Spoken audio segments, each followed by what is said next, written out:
côté, tout va bien. Rien de grave à signaler. On ne va pas dire que c'est totalement tout beau, tout fleur, mais par la grâce, comme vous disiez tout à l'heure, nous essayons de remporter la victoire tous les jours. Oui. Et pour ceux qui sont parents, ils comprennent mieux cela. Oui. Parce que nous voyons notre reflet sur nos enfants. Oui.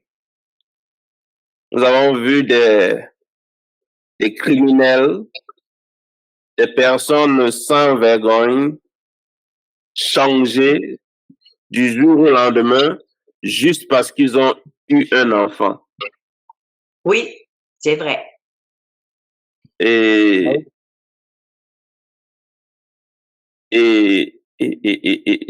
j'aimerais qu'on essaye de prolonger cette image avec notre Père qui est aux cieux, sur tout ce qu'il a à endurer chaque jour, chaque heure, chaque seconde, pour ces grands enfants que nous sommes et pour ces petits enfants qui sont nos enfants. Donc, il doit avoir un œil fixé sur chacun, chacune. Écouter chaque plainte. Oui. Écouter chaque pleur. Résoudre chaque problème. Ramener ceux qui sont perdus. Soigner ceux qui sont malades. Rassurer ceux qui ont peur. Enseigner ceux qui sont ignorants. Renfermer ceux qui savent déjà ou alors ceux qui pensent déjà savoir quelque chose. C'est un travail impossible à un être humain de réaliser. Non. Déjà que d'autres, lorsqu'ils ont un seul enfant, ils estiment que c'est largement suffisant. Ils focalisent toute leur attention sur cet enfant. Parfois ça marche, parfois ça ne marche pas. Mais notre Père qui est aux cieux, lui, il a 7 milliards d'enfants sur lesquels il doit regarder chaque jour. Il est souverain. Ah ouais. Quelle puissance. Sans compter les animaux, sans compter les oiseaux, sans compter les poissons, sans compter la création, parce que il doit tout gérer. Il doit se rassurer qu'il n'y ait pas de tremblement de terre ici. Il doit se rassurer qu'il pleuve là-bas. Il doit se rassurer qu'il y a de la neige là-bas. C'est impressionnant. Lorsqu'on prend le temps d'imaginer tout cela, ça doit nous pousser à encore plus d'humilité, plus de soumission en lui. Parce que notre propre vie nous dépasse, mais lui, j'ai 7 milliards de vies tout seul.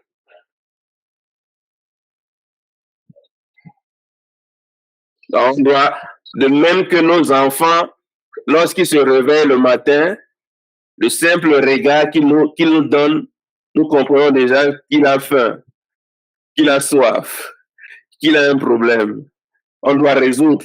C'est à nous qu'il regarde, il ne regarde pas à quelqu'un d'autre. Oui. C'est un regard pareil ou similaire que nous devons avoir envers notre Dieu. Ouais. Bon, comme tous les enfants, nous allons être capricieux de temps en temps.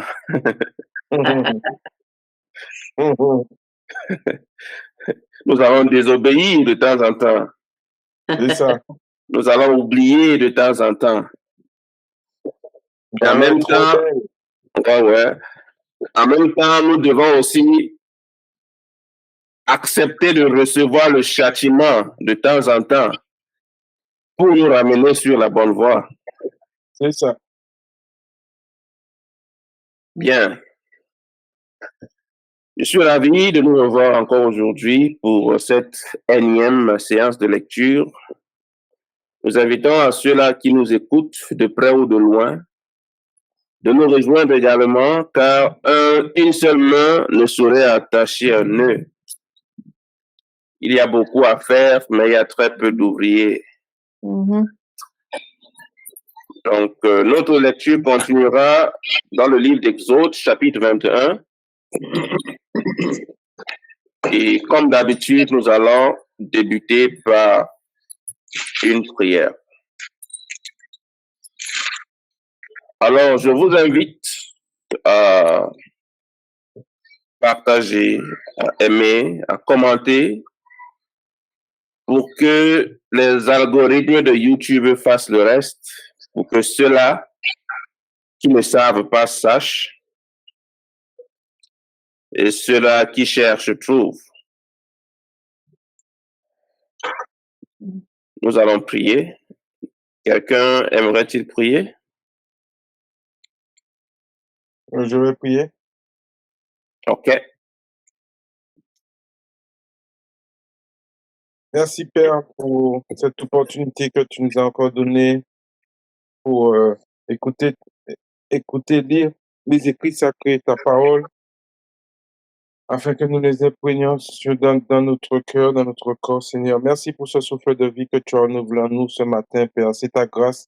C'est par ta grâce si nous sommes encore là, réunis en ce jour, Seigneur. Merci pour tout ce que tu fais dans nos vies. Nous remettons ce moment entre tes mains. Mhm. Amen. Amen. Amen. OK. J'ai cru voir, voilà. Bonjour, sœur Marilène. Bonjour. Comment te portes-tu? Ben, moi, ça va. Du coup, je suis avec vous, mais je mets pas ma caméra parce que j'ai mon fils là, il est malade, du coup, il est collé à côté de moi, il a 39 de fièvre. Donc, du Je coup, comprends. c'est pour ça que je mets pas ma caméra. Je comprends, c'est pas grave.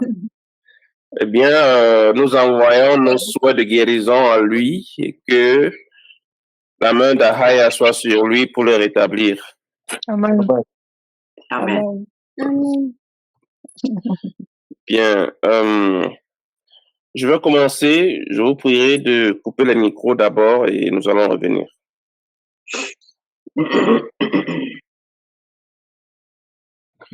Lecture du livre d'Exode, chapitre 21.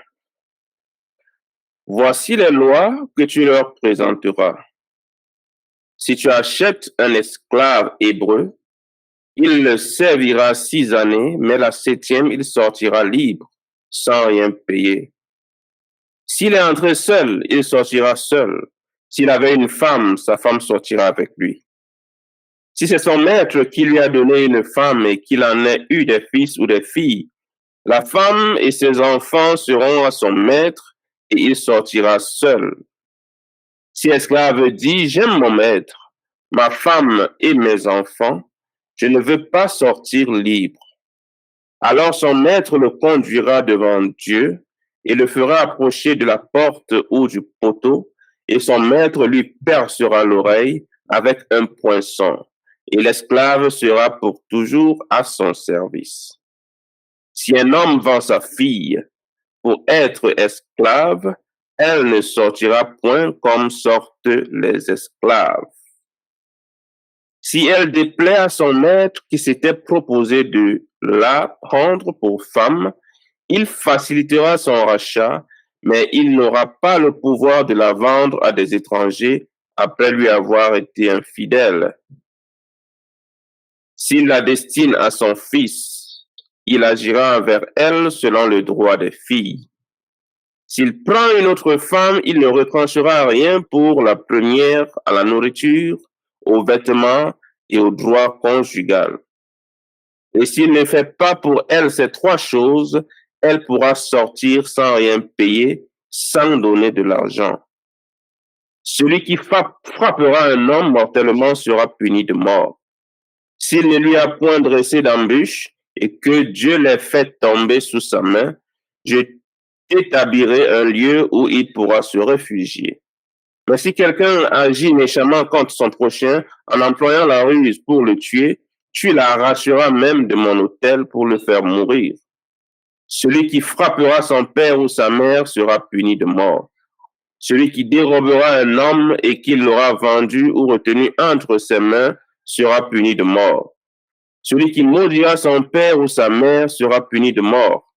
Si les hommes se querellent et que l'un d'eux frappe l'autre avec une pierre ou avec le poing, sans causer sa mort, mais en l'obligeant à garder le lit, celui qui aura frappé ne sera point puni dans le cas où l'autre viendrait à se lever et à se promener dehors avec son bâton. Seulement, il le dédommagera de son interruption de travail et il le fera soigner jusqu'à sa guérison. Si un homme frappe du bâton son esclave, homme ou femme, et que l'esclave meurt sous sa main, le maître sera puni. Mais s'il survit, un jour ou deux, le maître ne sera point puni car c'est son argent.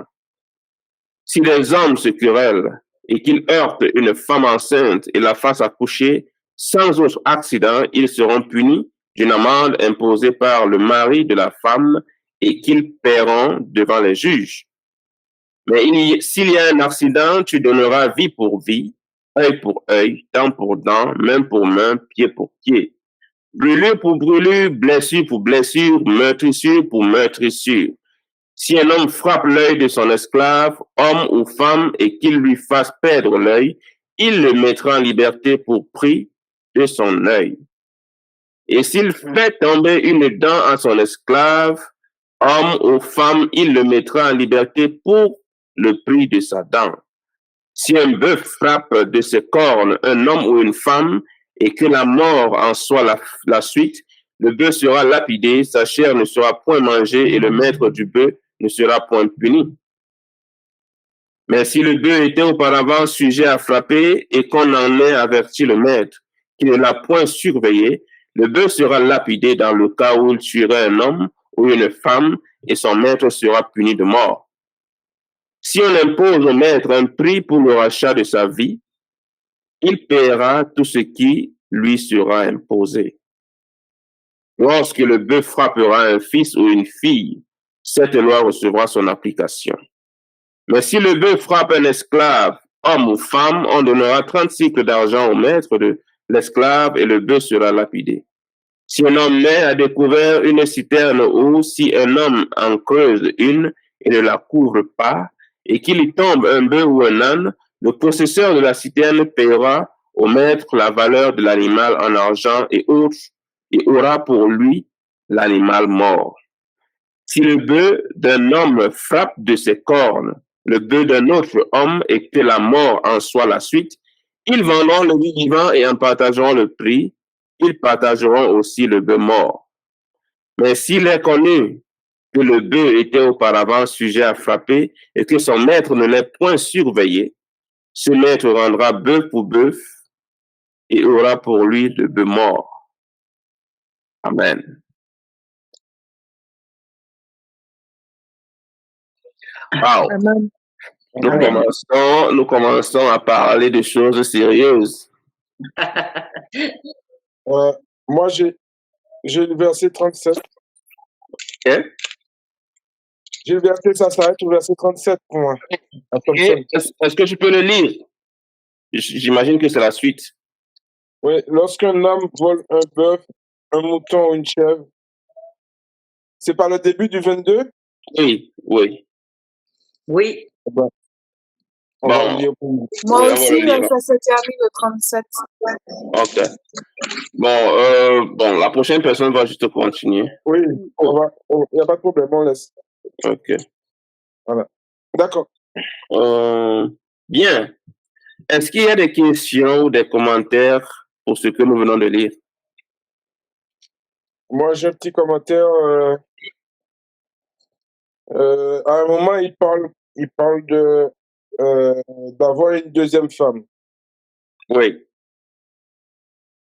Donc là,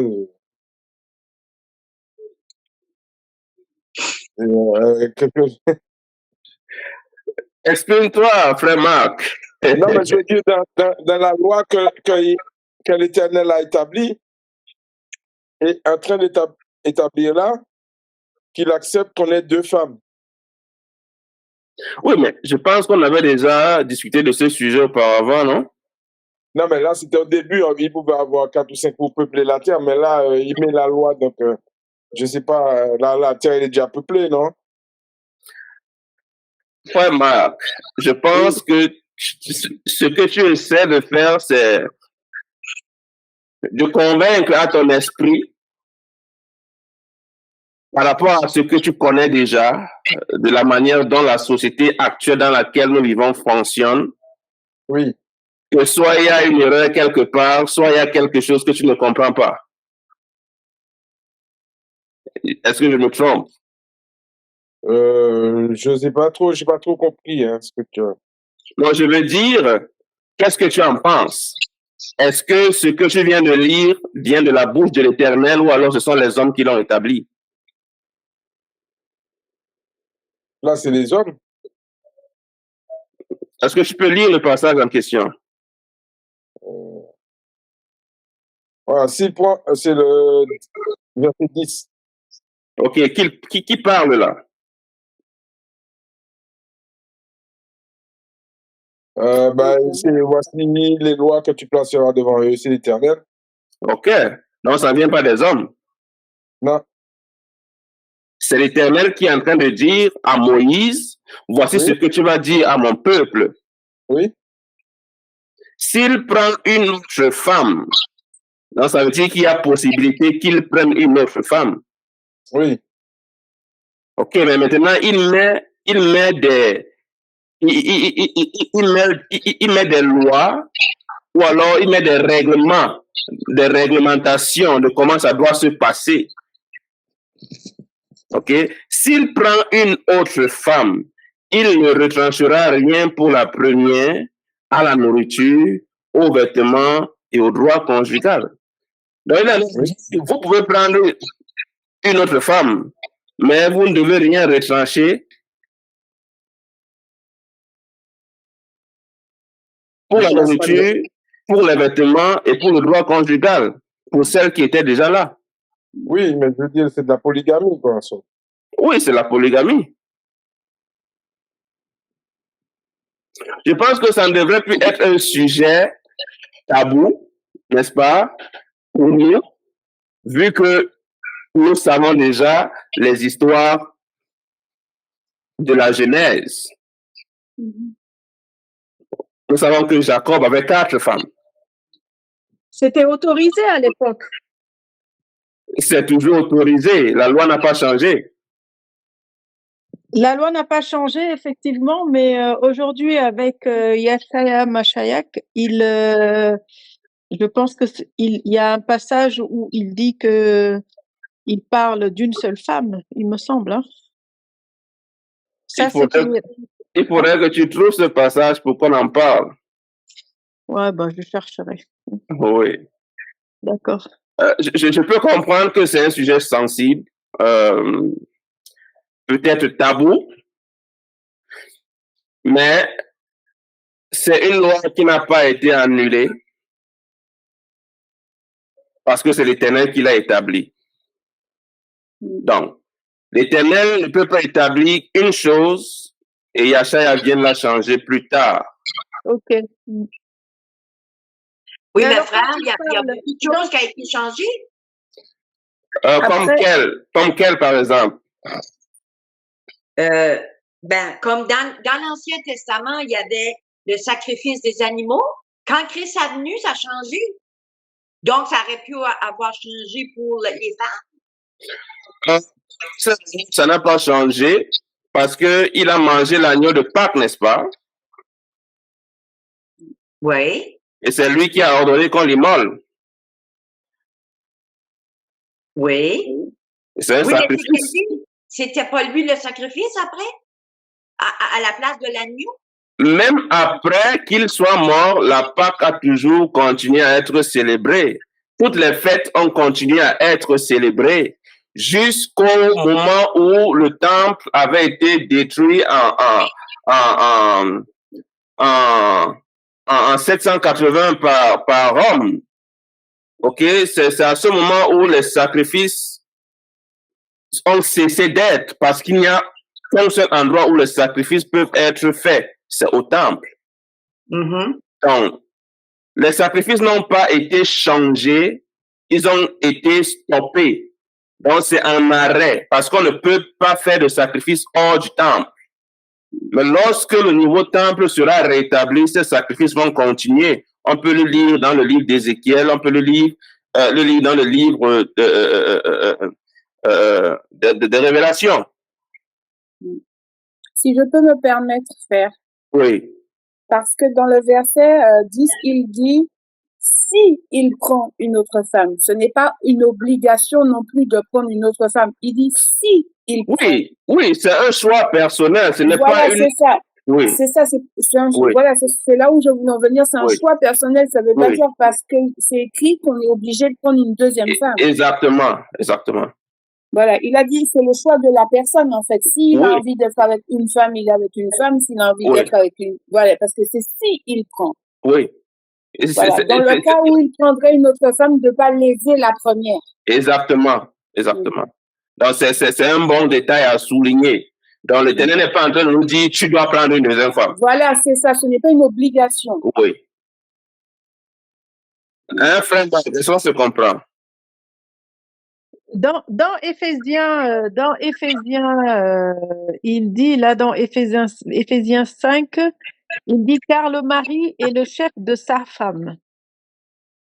Il dit bien car... c'est normal. Parce que on commence d'abord par une femme, du moins pour ceux qui veulent commencer par une femme.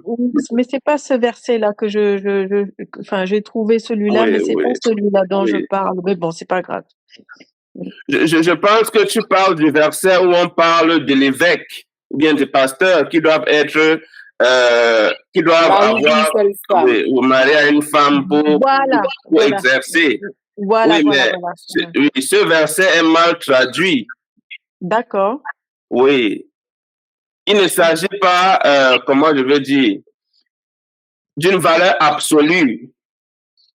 Okay. Mais il s'agit d'un commencement. Donc, ça veut dire qu'il doit être marié à au moins une femme. D'accord. Mais s'il veut avoir d'autres femmes, il peut l'avoir. Mais il doit avoir au moins une femme pour exercer. Parce que une famille commence par un homme et une femme. Et même lorsqu'il y a plusieurs femmes, c'est toujours 1 + 1 = 2. Parce que chaque femme comment je vais dire, chaque femme a ses propres enfants. Ok, ce n'est pas, comment je veux dire ça. Donc même lorsqu'il nomme plusieurs femmes, c'est toujours 1 + 1 = 2 parce que ils ne partagent pas les mêmes, comment je veux dire, c'est qu'ils sa relation avec l'autre n'est pas la même avec l'autre. On peut le voir avec Jacob. Il voulait la petite sœur, on lui a donné la grande sœur. L'Écriture nous dit il aimait Rachel, mais Léa avait les yeux tendres, sensibles ou quelque chose comme ça. Donc, j'espère qu'on se comprend. Je suis pas en train de dire que chaque homme doit avoir 2 femmes, ou alors l'Éternel n'est pas en train de dire vous devez avoir 2 femmes. Mais il est en train de dire si vous prenez une deuxième femme, ou alors si vous prenez d'autres femmes, vous ne devez pas retrancher la nourriture, les vêtements et le droit conjugal. Parce qu'il sait que d'autres hommes vont le faire. Lorsqu'il constate peut-être que la première n'est plus assez jeune, il va aller chercher une jeunette et léser la première. Donc l'Éternel est en train de mettre des réglementations pour que les choses se fassent de manière droite et juste. Ouais. Mais Bon, frère, maintenant, c'est à chacun de faire comme il veut, de toute façon. Pardon? frère, Oui. quand on regarde dans Éphésiens où elle avait cherché le passage, là, Oui, Éphésiens. oui, c'est marqué au verset 31. Comme il est écrit, c'est pourquoi l'homme quittera son père et sa mère pour s'attacher à sa femme. Et les deux deviendront un seul être. Mais Oui. comment un homme peut avoir plusieurs femmes, puis d'être un seul être avec toutes les femmes? Mais est-ce que Yashaya, est-ce que l'Esprit Saint, ça c'est un bon exemple, est-ce que l'Esprit Saint, lorsqu'il entre en chacun de nous, est-ce qu'il est un avec nous? Oui. Oui. C'est le même principe. Donc, Mais- chacun de nous a une relation particulière et différente avec l'Esprit Saint. De même, lorsqu'un homme a plusieurs femmes, cette relation est particulière parce que ces femmes sont différentes. Mais toujours est-il qu'ils forment un seul corps, une seule chair. Si cet homme ou cette femme va commettre l'adultère, c'est-à-dire en couchant avec la femme ou le mari d'un autre, ça serait puni au même degré que lorsqu'il était, il avait une femme, si on veut dire ça ainsi. Tout est réglementé selon la loi. Pour qu'un homme prenne une femme, il doit la doter. Et lorsqu'il la dote, la femme l'appartient et ils forment une seule chair. Donc, le même processus peut être répété avec le nombre de femmes qu'il veut. Mais les règles ne changent pas. Si tu veux 10 femmes, ok, il n'y a pas de problème, mais tu ne vas rien retrancher de la nourriture, des vêtements et du droit conjugal. Et si la femme constate que tu ne respectes pas ces conditions, elle est libre de partir. C'est écrit là aussi. Oui, oui. Ben, libre de partir, tu veux dire lui donner le divorce. Bon, c'est pas elle qui donne le divorce. Elle est libre de partir. Elle retourne dans la maison de son père et les deux familles vont régler le problème. Donc, c'est ça la réglementation qui a été mise en place. Donc, c'est pas comme si la femme était dans une boîte où c'est seulement le mari qui avait la clé. Ok. Donc, il suffit que chacun ou bien chacune connaisse son rôle dans la chose et tout le reste sera facile à concevoir. Je peux comprendre que c'est un peu difficile pour nous de comprendre aujourd'hui. Bon, je ne nous en veux pas pour ça de toute façon, mais nous sommes en train de lire des choses et nous devons accepter que c'est là, c'est la réalité. Qu'est-ce que nous devons faire de ça? Parce que ces mêmes questions vous seront posées par des personnes qui sont nouvelles dans la foi, par vos enfants. Il faudrait que vous soyez capable de les répondre. Mais après la mort, quand il n'y a plus de mariage après. Oui, il n'y a plus de mariage. Chacun est libre.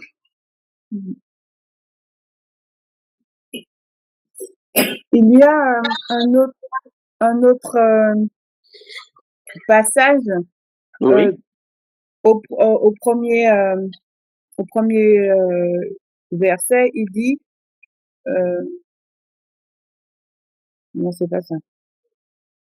Ah si, c'est ça. Il dit, en fait, si tu achètes un esclave hébreu, il servira 6 années, mais la 7e, il sortira libre sans rien payer.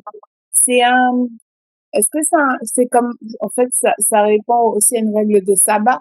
Tu travailles 6 ans et la 7e année, tu es libre. Oui, c'est l'année de relâche. Ils appellent ça. Mais ça, c'est uniquement pour les esclaves hébreux. Oui.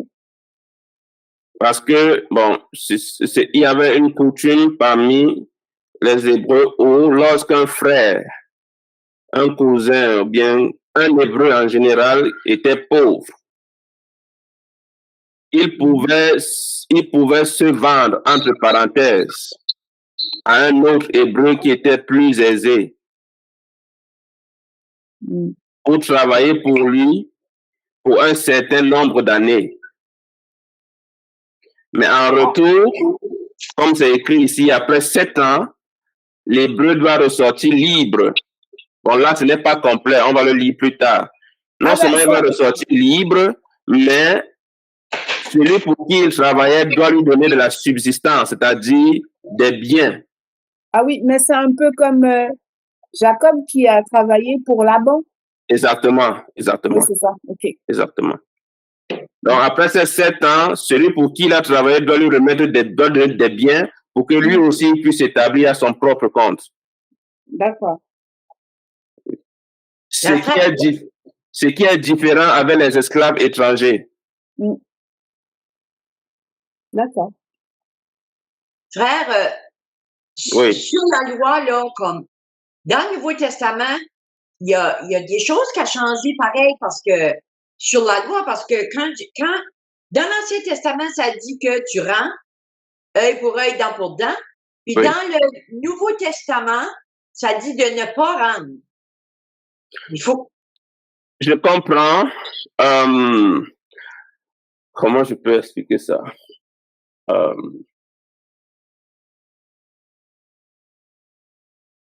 Comment je peux expliquer ça? Imaginez une société où on peut frapper tout le monde, où je peux frapper le frère Marc, par exemple, je le crève un œil, et le lendemain, on se croise en route. Je n'ai pas été inquiété, aucune punition n'a été établie, rien. Imaginez une société pareille.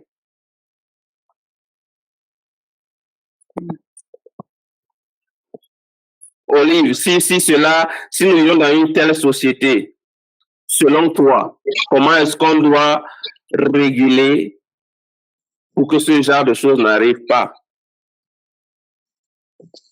Oui, mais il faut laisser ça dans les mains du Seigneur, ça dit. Le Seigneur va arranger ça à sa manière à lui, c'est lui qui va. Ça va créer un chaos. Parce que l'Éternel n'est pas, comment je veux dire,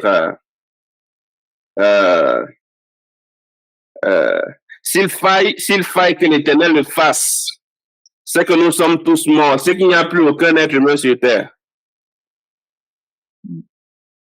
Parce que lorsque lui frappe, c'est la mort qui s'ensuit. Oui, mais frère, aujourd'hui, quand, admettons juste un exemple, si quelqu'un me fait mal, puis moi, je mets ça dans les mains de Dieu, je dis, moi, je ne me venge pas, mais toi, tu vas, c'est toi qui venges, c'est pas moi. L'homme est insatiable, égoïste, méchant, ok? Si un homme ou une femme sait qu'à chaque fois qu'il va te faire du mal, tu vas dire, je remets dans les mains de Dieu. Oui. Je t'assure, il va te dépouiller jusqu'à la dernière goutte de ton sang. Et rien ne va se passer.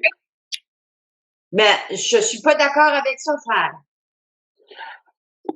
Je peux comprendre quelle mesure tu n'es pas d'accord.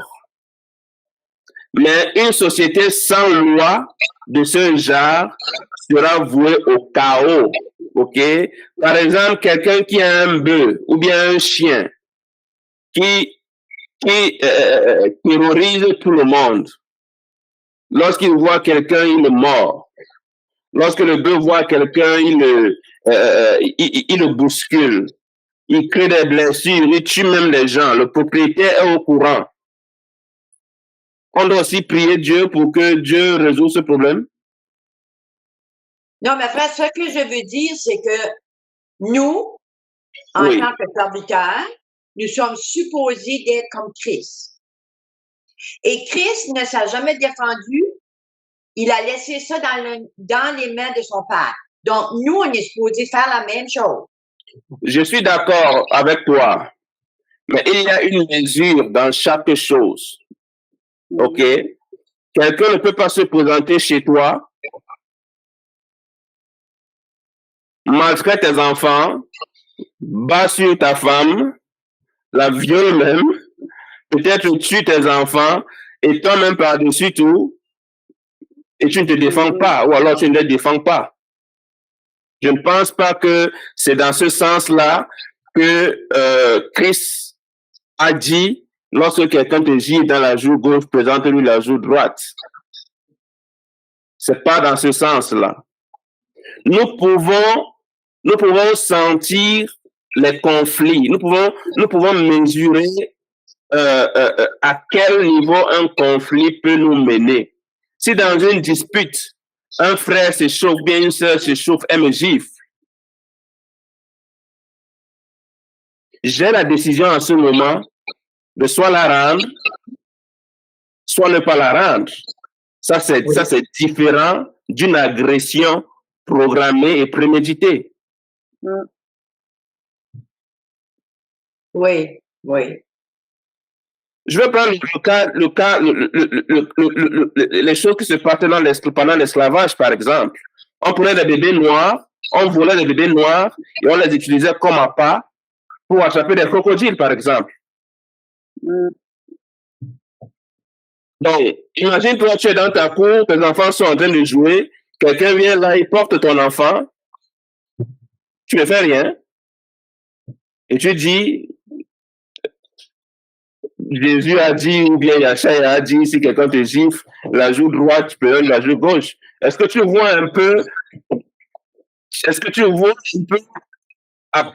comment cette situation est absurde? Oui. Donc, en nous pouvons jauger ce genre de choses. Il n'est pas interdit de se défendre. Parce que si les Israélites ne se défendaient pas contre les Romains en 780, c'est que nous ne sommes pas là. S'il n'y avait pas les Maccabées, s'il n'y avait pas les David, s'il n'y avait pas les Samson, nous ne serons pas là. Donc, cherchons la paix par-dessus tout. Mais lorsque cette paix ne peut pas être obtenue, défendons-nous aussi. Parce qu'il y a des gens qui n'aiment pas la paix. Il y a des gens qui n'aiment pas la paix. Tu auras beau les temps la main tout le temps, mais tout le temps, ils vont te poignarder dans le dos. Oui. Donc, c'est soit ils vont te tuer, et ça sera ta faute à toi-même. Certes, l'Éternel va les punir, mais tu auras perdu ta vie.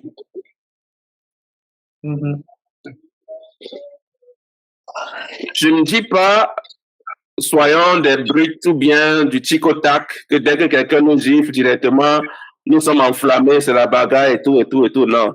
Ce que je dis, c'est qu'il y a des degrés de pardon où nous-mêmes nous pouvons juger que, OK, ici, cette personne est ivre, c'est pourquoi elle m'a giflé. Cette personne n'est pas bien dans sa peau, c'est pourquoi il a fait ceci. Nous pardonnons et nous ne rendons pas.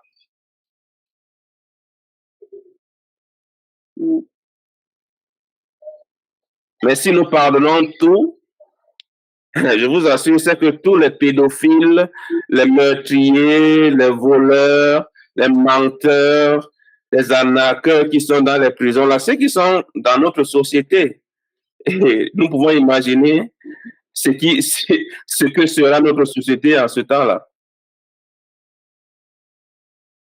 Bon, je pense qu'on s'est compris sur ce sujet-là. Est-ce qu'il y a d'autres commentaires? Parce qu'il y a beaucoup dans ce verset. Hein? Oui. Moi, j'en ai un autre. Oui. Par exemple, ils disent que si l'esclave est rentré seul, il sortira seul. Et s'il avait une femme, sa femme sortira avec lui. Si c'est son maître qui lui a donné une femme et qu'il en a eu 2 fils ou 2 filles, la femme et ses enfants appartiendront à son maître et il sortira seul. Donc, ça veut dire que dans le contexte-là, si l'esclave il s'est marié alors qu'il était en esclavage, il est quand même libéré, mais tout seul. Oui, l'esclave est un investissement. Mm. Nous devons comprendre que l'Éternel fonctionne par contrat, Mm. par accord. Oui, mais après, il ajoute, mais que si l'esclave ne veut pas partir, du coup, parce que bon, ben, ça semble logique, parce que les hommes, ils vont pas abandonner les femmes et les enfants. C'est pour ça, Mm. l'esclave il peut décider de rester avec son maître parce que son maître est bon avec lui. Comme par exemple, Abraham qui était prêt à tout léguer à son serviteur, à son esclave, parce qu'il n'avait pas de fils. Oui. Est-ce que cet esclave-là va dire non, je ne veux pas, je pars? Mm. Donc, maître et esclave n'est pas toujours un rapport de bourreau à tortionnaire. Ah, Oui. ok, c'est juste un maître, comment je peux dire ça? Un échange de bons procédés. Oui, un maître peut être aussi bon. Du moins, un maître n'a pas vocation d'être cruel. C'est ce que je veux dire. Oui. Bon, c'est juste que, à cause de ce que nous connaissons là, que le mot maître est devenu un peu péjoratif dans nos oreilles. Oui. Parce que les parents sont les maîtres de leurs enfants. Mm-hmm. Nous qui avons des emplois, nos employeurs sont nos maîtres. Oui. Mais il y a des lois mises en place pour que le maître n'abuse pas de son employé, ou alors pour que le maître n'abuse pas de son esclave. Plus bas, on a dit, si un maître frappe son esclave et qu'il lui casse un dent, il va libérer cet esclave à cause de la dent qu'il a cassée. Mm-hmm. Donc, autant de choses.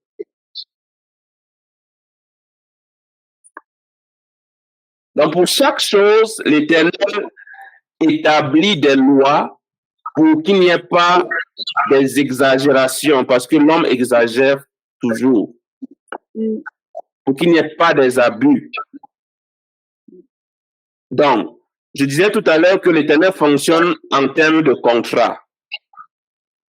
C'est-à-dire, il rédige un contrat, il te demande, tu acceptes ou tu n'acceptes pas. Si tu acceptes, tu dois respecter les termes du contrat. Si tu refuses, tu dois également subir les conséquences de refuser. Oui. Parce que c'est lui qui établit tout. C'est un peu comme quelqu'un construit sa maison, de la fondation à la toiture, il aménage tout. Et toi, tu viens louer sa maison, mais tu veux l'imposer tes règles à toi. Mm.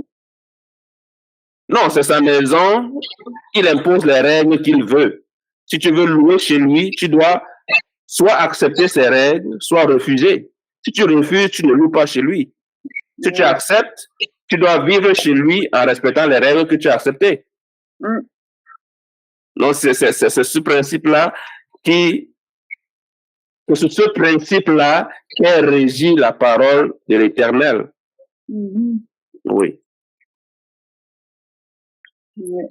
Donc, le mariage, avant d'être une affaire de sentiment, c'est d'abord un contrat. Mm. Lorsque quelqu'un travaille pour nous, nous le contractons pour un service et nous devons établir des règles qui vont régir ce service.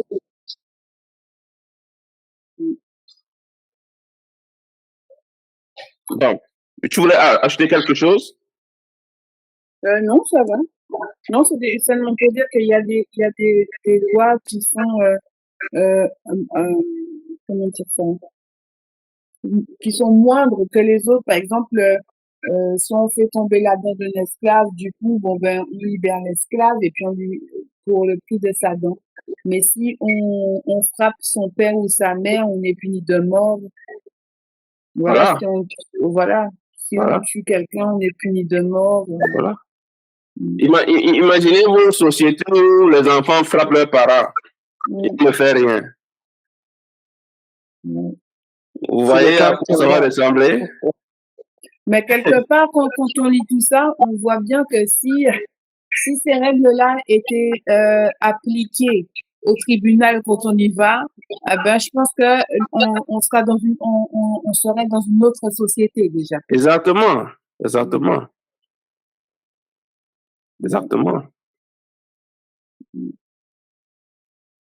Mais je pense que le problème se trouve dans le formatage que nous avons reçu au travers du christianisme. C'est ça. Parce que on néglige énormément l'impact que le christianisme a eu sur les civilisations. C'est un impact énorme. Donc, c'est en lisant que nous allons essayer de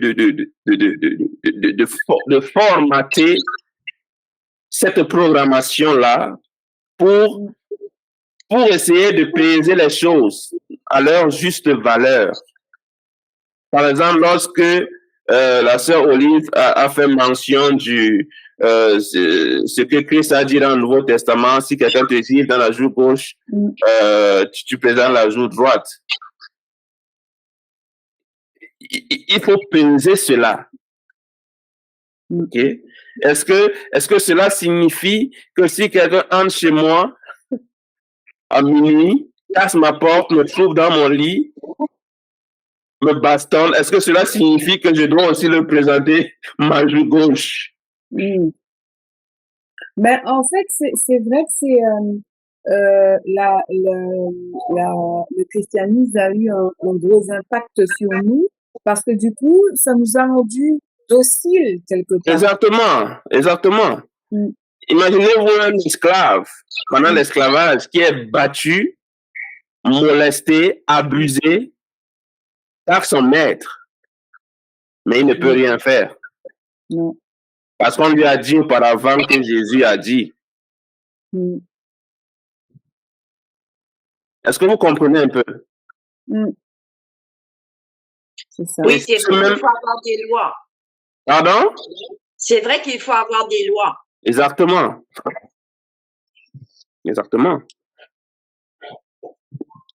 Bien. Si nous restons dans ce passage, nous allons passer toute la journée. Oui. Donc, évoluons un peu. Quelqu'un pour lire le verset 22. Moi, je vais lire. OK. Exode chapitre 22, verset 1.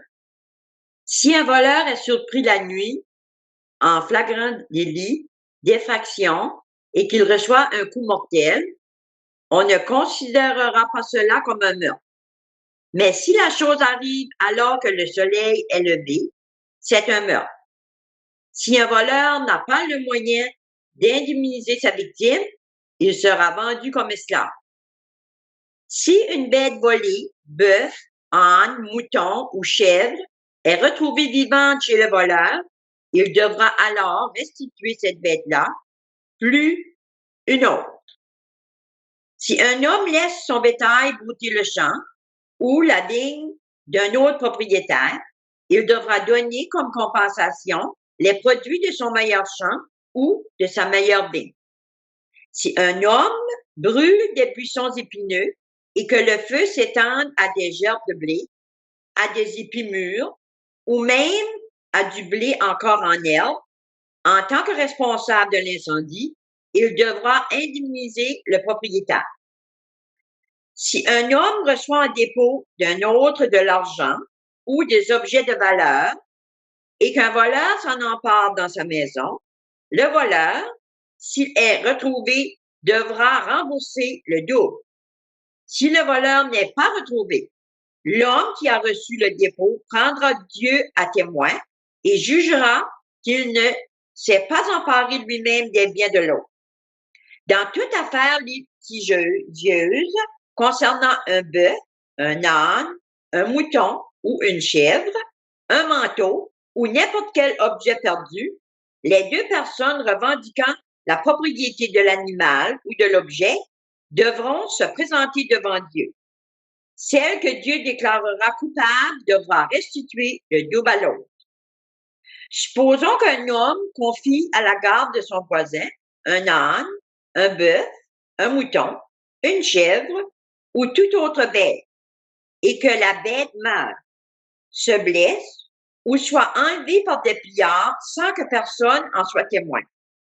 Le voisin devra alors prêter serment au nom du Seigneur et jurer qu'il ne s'est pas emparé lui-même du bien de l'autre.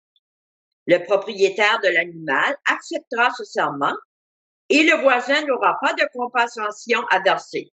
Par contre, si le voisin s'est fait voler l'animal chez lui, il devra indemniser le propriétaire. Si l'animal a été tué par une bête sauvage, l'homme devra en apporter les restes comme preuve. Et dès lors, il n'aura rien à rembourser. Si un homme emprunte une bête à son voisin et que la bête se blesse ou meurt en l'absence du propriétaire, l'emprunteur devra le rembourser. Par contre, si le propriétaire était présent, l'emprunteur n'aura rien à rembourser. Si la bête était prise en location, le prix de location sera considéré comme remboursement. Si un homme séduit une jeune fille qui n'est pas encore fiancée et qu'il couche avec elle, il devra l'épouser en remettant au père le cadeau traditionnel. Si le père refuse de le lui accorder, le séducteur devra quand même lui verser l'équivalent en argent du cadeau traditionnel remis pour pouvoir épouser une jeune fille. Vous ne devez pas laisser vivre une femme qui pratique la sorcellerie. Celui qui s'accoupe un animal doit être mis à mort. Celui qui offre des sacrifices à des dieux étrangers, au lieu d'en offrir seulement au Seigneur, doit être mis à mort. Vous ne devez pas maltraiter ou exploiter les étrangers installés chez vous. Rappelez-vous que vous étiez aussi étrangers en Égypte. N'opprimez pas non plus les veuves et les orphelins. Si vous les opprimez, ils m'appelleront à leur secours. Moi, le Seigneur, je vous assure que j'entendrai leur appel. Je me mettrai en colère et je vous ferai mourir à la guerre. Alors, ce sera vos femmes qui deviendront veuves et vos enfants orphelins. Si vous prêtez de l'argent à un compatriote pauvre, n'agissez pas comme les autres créanciers, ne lui réclamez pas d'intérêt. Si vous prenez en gage le manteau de quelqu'un, rendez-le lui avant le coucher du soleil, car il n'y a que cela pour se couvrir et protéger son corps. S'il en est privé, dans quoi s'enveloppera-t-il pour se coucher?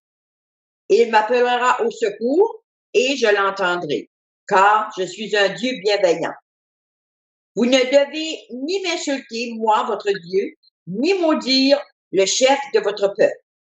Vous devez m'apporter sans retard la part qui me revient de vos moissons et de vos vendanges. Vous devez me consacrer l'aîné de vos fils. En ce qui concerne le premier petit d'une vache, d'une brebis ou d'une chèvre, on doit le laisser pendant 7 jours auprès de sa mère. Le 8e jour, offrez-le-moi en sacrifice. Vous devez m'appartenir sans restriction. Ne consommez donc pas la viande d'un animal qui a été déchiré par des bêtes sauvages. Jetez-la aux chiens. Amen. Amen. Amen. Wow. Des commentaires.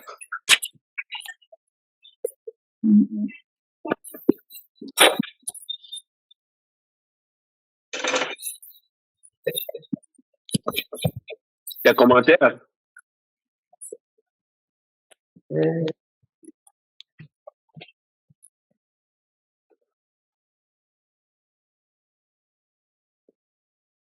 Juste un petit. On n'a pas lu le dernier chapitre qui commence avant celui-là. Hein. Pardon? On devait lire le dernier verset là, avant de. Oh, c'est ça qui commence là. Oui, elle a commencé par si un voleur est surpris. Mais. Ah, ok. On n'a pas lu lorsqu'un homme. Dérobe un bœuf ou un agneau et qu'il égorge ou le vende, il restituera 5 bœufs pour le bœuf et 4 agneaux pour l'agneau. Wow. Il vaut mieux ne pas voler.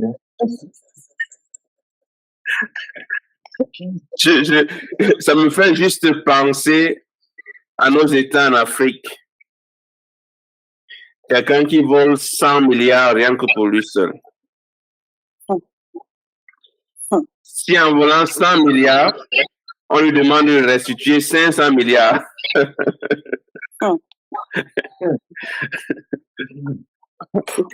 Au cas contraire, il est pendu. Il ne va pas voler. Il ne va pas voler. Nous avons des gens qui sont ils vivent dans des prisons comme s'ils étaient... ils vivent plus bien en prison que ceux qui sont libres. Donc, en lisant toutes ces lois, nous pouvons comprendre l'intelligence, la sagesse, le pardon. Lorsque l'Éternel établissait ses lois. Parce que en Afrique, du moins au Cameroun d'où je viens, tellement on a constaté que les voleurs n'étaient pas punis, du moins pour la plupart des cas. Lorsqu'on attrape un voleur en flagrant délit, il est tué pour la plupart du cas. Donc, nous voyons au verset 2, ici, il est dit, si un voleur est surpris dérobant avec effraction et qu'il soit frappé et meurt, on ne sera pas coupable de meurtre envers lui. Mais si le soleil est levé, on sera coupable de meurtre envers lui. Il fera restitution s'il n'a rien, il sera vendu pour son vol. Si ce qu'il a dérobé, bœuf, âne, agneau, se trouve encore vivant entre ses mains, il fera une restitution au double.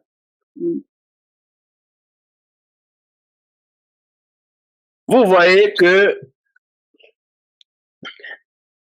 inconsciemment, ou alors subconsciemment, nous avons encore des réflexes. Mais parfois, ce qu'il faut faire, nous ne faisons pas. Ce que nous ne devons pas faire, c'est ça que nous faisons.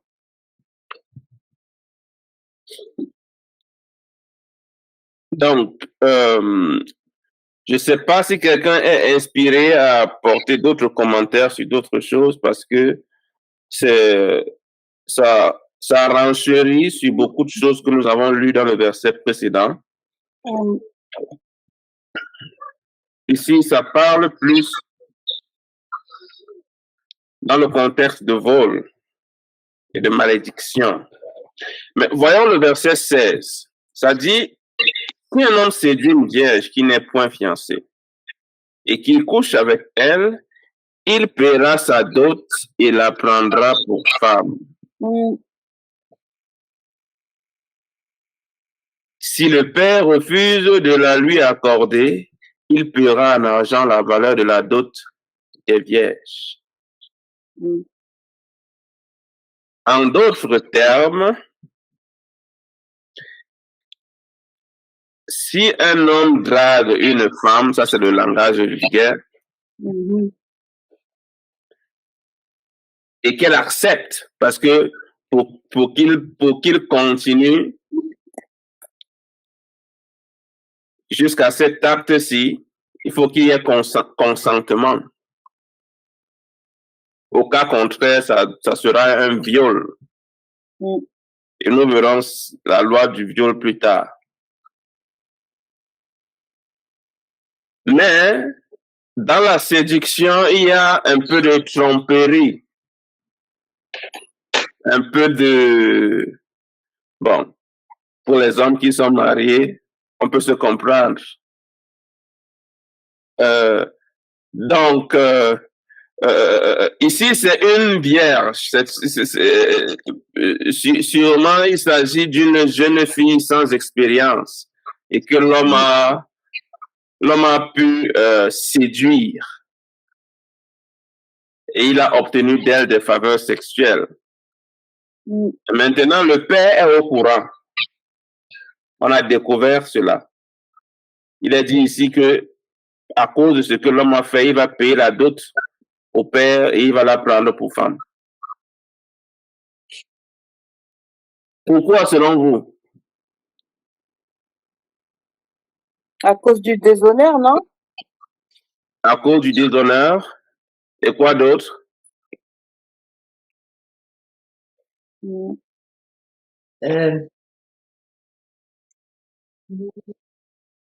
C'est une perte financière pour le père? Hein? Je ne dirais pas ça ainsi. Ben, c'est comme la propriété au père? C'est la propriété du père, oui. Parce que ce n'est pas ainsi que ça doit se passer. Non, il y a le déshonneur, il y a la réputation. Oui, c'est ça. Du père, ou alors de la famille. D'avoir dans sa maison une fille qui n'est plus vierge et qui n'est pas mariée. Et qui n'est pas mariée. Donc, parce que c'est arrivé, il va prendre cette femme pour la dot. Mais maintenant, le père peut accepter ou refuser. Dans le cas où il refuse, il paiera quand même la dot. Bon, pour ceux qui vont comprendre le langage traditionnel entre parenthèses, je sais que dans la version d'Olive, il parlait plus du cadeau traditionnel, c'est ça? Oui. Oui. Donc, tu vois que là-bas, ils essayent d'éviter le terme dot. Dot. OK. Alors, mais on va poser la question, c'est quoi le cadeau traditionnel? Pour ceux qui ne connaissent pas, ils ne vont pas comprendre de quoi il s'agit. Alors, le cadeau traditionnel, c'est la dot. Et ce n'est pas un cadeau. OK? C'est le père qui décide de la somme. Ou alors des biens, des choses qu'il veut pour prendre sa fille. OK? Un cadeau, c'est quelque chose que tu décides de ton propre gré de donner. Autrement, là, c'est le père qui décide. Oui. OK. Donc, dans ta version, il y a la personne essaye de nous informer que c'est pas obligé. OK.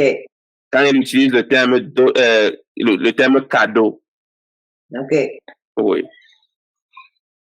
Bon, on va pas s'attarder là-dessus.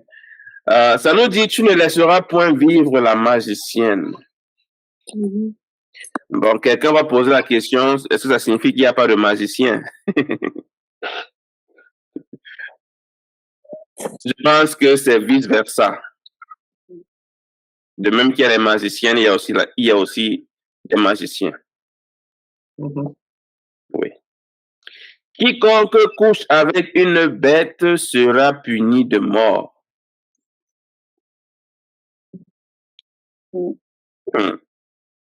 Tu ne maltraiteras point l'étranger et tu ne l'opprimeras point, car vous avez été étrangers dans le pays d'Égypte. Tu n'affligeras point la veuve ni l'orphelin. Si tu les affliges et qu'ils viennent à moi, j'entendrai leurs cris, et ma colère s'enflammera, et je vous détruirai par l'épée. Vos femmes deviendront veuves et vos enfants orphelins. Si tu prêtes de l'argent à mon peuple, aux pauvres qui est avec toi, tu ne seras point à son égard comme un créancier, tu n'exigeras de lui point d'intérêt.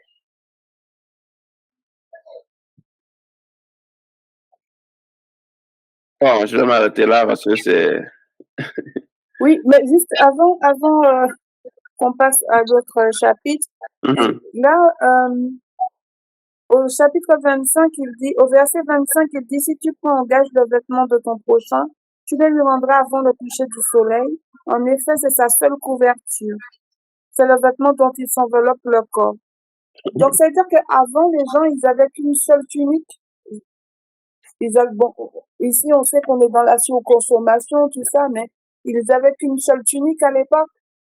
Ça dépend. C'est possible que beaucoup de personnes n'avaient qu'une seule. Oui, c'est bon. C'est étonnant, mais c'est vrai. Oui, c'est pour ça. Oui, c'est étonnant, mais c'est vrai. C'est qu'on est dans la surconsommation aujourd'hui. Oui, c'est vrai. Donc, d'autres vont me dire que il y aurait un problème d'hygiène, patati patata. Ben, moi, je vais dire qu'est-ce qu'ils en savent. Ils n'étaient pas là pour savoir cela. On peut bien avoir une tunique et être propre. Oui. Donc, je pense qu'ici, il voulait plus soulever le fait que lorsque quelqu'un vient t'emprunter, tu connais les capacités de cette personne. Tu sais bien que si je prends sa tunique en gage, il n'a pas d'autre tunique. Consciemment, il faut le lui rendre avant le coucher du soir. Maintenant, il y en a d'autres qui en ont plusieurs. Mais là, il s'agit du pauvre qui est avec toi. Bon.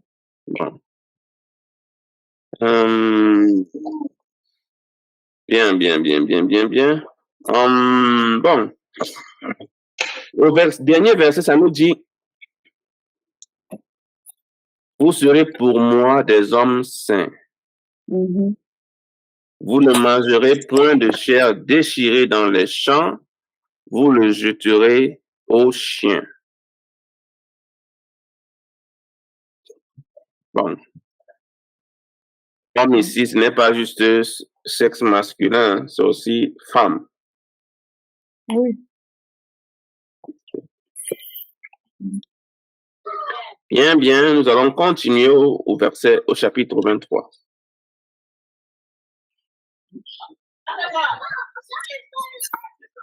Donc, je peux lire. Exode chapitre 23. Tu ne propageras pas de faux bruit, tu ne t'associeras pas aux méchants pour faire un faux témoignage. Tu ne suivras pas la majorité pour faire le mal, et tu ne déposeras pas dans un procès. Tu ne déposeras pas dans un procès en te mettant du côté du grand nombre pour violer la justice. Tu ne favoriseras pas le faible dans son procès. Si tu rencontres le bœuf ou l'âne de ton ennemi alors qu'il est égaré, tu le lui ramèneras. Si tu vois l'âne de ton ennemi s'effondrer sous sa charge et que tu hésites à le décharger, tu l'aideras néanmoins à le décharger. Tu ne porteras pas atteinte au droit du pauvre dans son procès. Tu t'éloigneras de tout mensonge et tu ne feras pas mourir l'innocent et le juste, car je ne déclarerai pas juste le coupable. Tu n'accepteras aucun cadeau, car les cadeaux aveuglent ceux qui ont les yeux ouverts et pervertissent les paroles des justes. Tu n'opprimeras pas l'étranger, vous-même vous savez ce qu'éprouve l'étranger, car vous avez été étranger en Égypte. Pendant 6 ans, tu ensemenceras la terre et tu en récolteras le produit. Mais la 7e année, tu lui donneras du répit et tu la laisseras en repos. Les pauvres de ton peuple en jouiront et les bêtes des champs mangeront ce qui restera. Tu feras de même pour ta vigne et pour tes oliviers. Pendant 6 jours, tu feras ton travail, mais le 7e jour, tu te reposeras afin que ton bœuf et ton âne aient du repos, afin que le fils de ton esclave et l'étranger reprennent leur souffle. Vous respecterez tout ce que je vous ai dit et vous ne mentionnerez pas le nom d'autres dieux, qu'on ne le tente pas sortir de votre bouche. 3 fois par an, tu célébreras des fêtes en mon honneur. Tu observeras les fêtes des pains sans levain. Pendant 7 jours, au moment fixé lors du mois des épis, tu mangeras des pains sans levain, comme je t'en ai donné l'ordre. En effet, c'est au cours de ce mois que tu es sorti d'Égypte. On ne se présentera pas devant moi les mains vides. Tu observeras les fêtes de la moisson. C'est la fête des premiers fruits de ton travail, de ce que tu auras semé dans les champs. Tu observeras aussi la fête de la récolte à la fin de l'année, quand tu récolteras dans les champs le fruit de ton travail. 3 fois par an, tous les hommes se présenteront devant le Seigneur l'Éternel. Tu n'offriras pas le sang de la victime sacrifiée en mon honneur sur du pain levé, et on ne gardera pas de sa graisse pendant la nuit jusqu'au matin. Tu apporteras à la maison de l'Éternel ton Dieu les premiers produits de ton sol. Tu ne feras pas cuire un chevreau dans le lait de sa mère. Voici que j'envoie un ange devant toi pour te protéger en chemin et pour te faire arriver à l'endroit que je t'ai préparé. Fais bien attention en sa présence et écoute-le. Ne lui résiste pas. En effet, il ne pardonnera pas vos péchés car mon nom est en lui.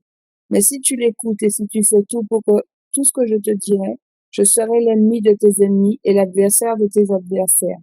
Mon ange marchera devant toi et te conduira chez les Amoréens, les Héthites, les Phérésiens, les Cananéens, les Éviens et les Jébusiens, et je les exterminerai. Tu ne te prosterneras pas devant leurs dieux et tu ne les serviras pas. Tu n'imiteras pas le comportement de ces peuples. Au contraire, tu les détruiras et tu briseras leurs statuts. Vous servirez l'Éternel votre Dieu, et il bénira votre pain et votre eau. J'éloignerai la maladie du milieu de toi. Il n'y aura dans ton pays ni femme qui avorte, ni femme stérile. Je te donnerai une longue vie. J'enverrai ma terreur devant toi.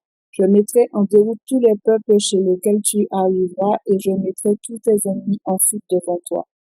J'enverrai les frelons devant toi, et ils chasseront loin de toi les Éviens, les Cananéens et les Hittites. Je ne les chasserai pas en une seule année, loin de toi, sinon le pays deviendrait un désert et les bêtes des champs se multiplieraient et se multiplieraient à ton détriment. C'est peu à peu que je les chasserai loin de toi, jusqu'à ce que tu aies suffisamment augmenté en nombre pour pouvoir hériter du pays. Je fixerai tes frontières, ton territoire ira de la mer des Roseaux à la mer Méditerranée, et du désert du Sinaï à l'Euphrate. En effet, je livrerai entre vos mains les habitants de cette région, et tu les chasseras devant toi. Tu ne feras aucune alliance avec eux, ni avec leurs dieux. Ils n'habiteront pas dans ton pays, sinon ils te feraient pécher contre moi. Tu servirais leurs dieux, et ce serait un piège pour toi. Amen. Amen. Amen, amen. Amen. Commentaire? Question? Là, on voit bien que Yah insiste sur l'alliance, à ne pas se détourner de l'alliance, ne pas servir les autres dieux. Il insiste vraiment dessus parce que sur plusieurs versets, on en parle et c'est triste de voir combien d'Israélites aujourd'hui sont dans la religion du bois et de la pierre. Et voilà, c'était ce commentaire que je voulais apporter. C'est triste en fait. Ouais, c'est triste. Et ça va aller en s'empirant, quoi. Oui. Ouais. Et pourtant, il insiste beaucoup. Voilà. Il insiste, ouais. Mais c'est comme un parent, comme on disait tout à l'heure. Y a-t-il un jour où le parent ne se répète pas? Oui, C'est impossible.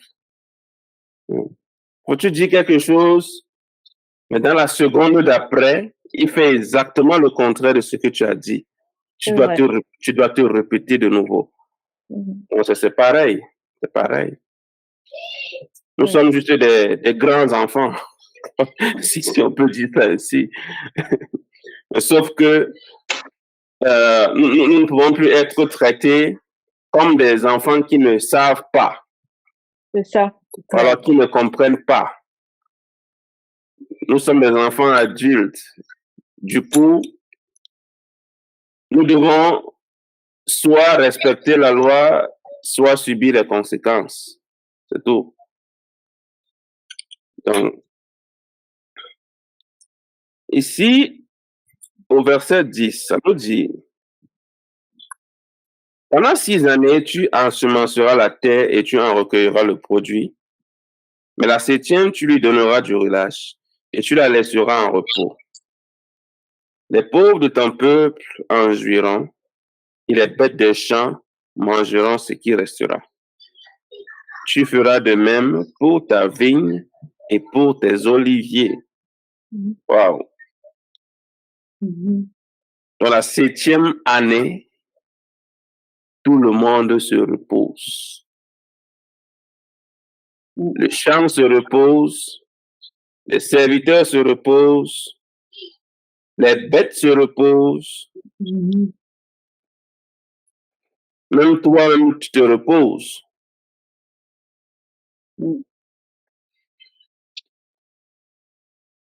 Et cela sous-entend que tu auras assez de vivre pour toute cette année-là, que tu t'es reposé.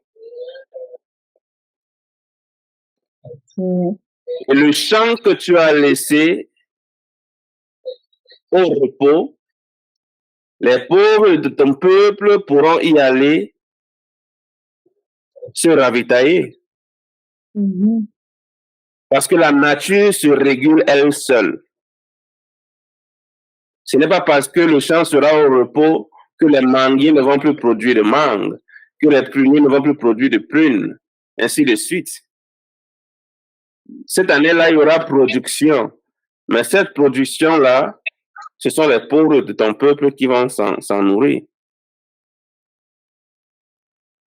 Imaginez une société pareille.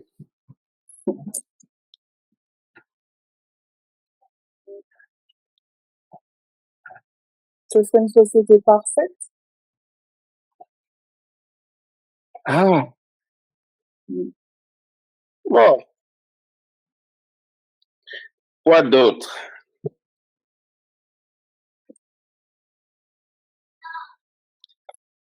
Quoi d'autre?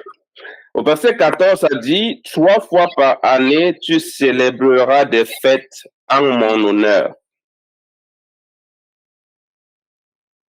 Et il nous donne quelles sont ces fêtes-là. La fête des pains sans levain, qu'on appelle encore la Pâque. Pendant 7 jours, au temps fixé dans le mois des épis, tu mangeras des pains sans levain, comme je t'en ai donné l'ordre. Car c'est dans ce mois que tu es sorti d'Égypte, et l'on ne se présentera point à vide devant ma face. Tu observeras la fête de la moisson, des prémices de ton travail, de ce que tu auras semé dans les champs, et la fête de la récolte à la fin de l'année, quand tu recueilleras des champs le fruit de ton travail. Dans la Pâque, ou alors la fête des pains sans levain, la fête des prémices, ou encore la Pentecôte, et la fête de la récolte.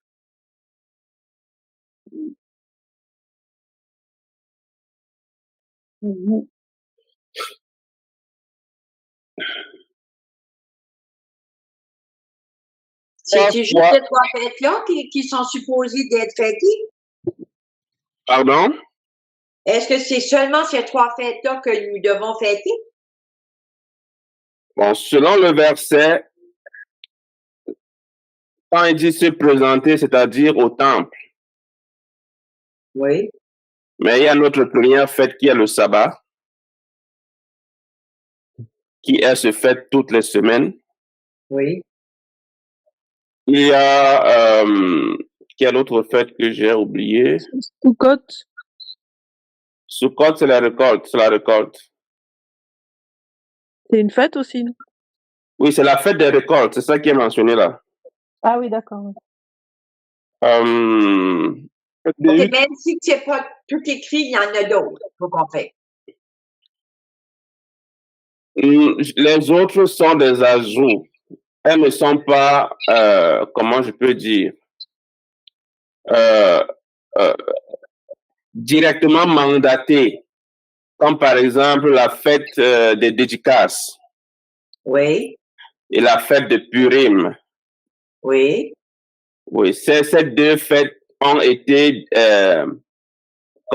établies par les Israélites eux-mêmes. Donc, elles ont été, comment on peut dire ça, proclamées à cause des événements qui ont eu lieu. Ah, OK, je comprends. Oui. Et la fête des tentes? Pardon? C'est Sukkot, Marc. C'est Sukkot. C'est ça, c'est ça, Ouais. c'est ça. Oui. Mm. Donc, donc, les trois principales sont celles dont il a mentionné là, bon, sans bien sûr oublier le sabbat. Ça dit, 3 fois par année, tous les mâles se présenteront devant le Seigneur l'Éternel. Tu n'offriras point avec du pain levé le sang de la victime sacrifiée à mon honneur, et sa graisse ne sera point gardée pendant la nuit jusqu'au matin. Tu apporteras à la maison de l'Éternel ton Dieu les prémices des premiers fruits de la terre, et tu ne feras point cuire un chevreau dans le lait de sa mère. Donc, toutes ces fêtes doivent être célébrées au temple. C'est pourquoi il dit, tu te présenteras. Oui. Bien. Il y a quoi d'autre?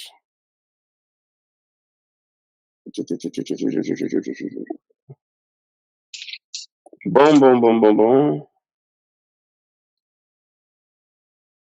Si il dit qu'il ne va pas détruire tous les habitants en même temps. En quel passage?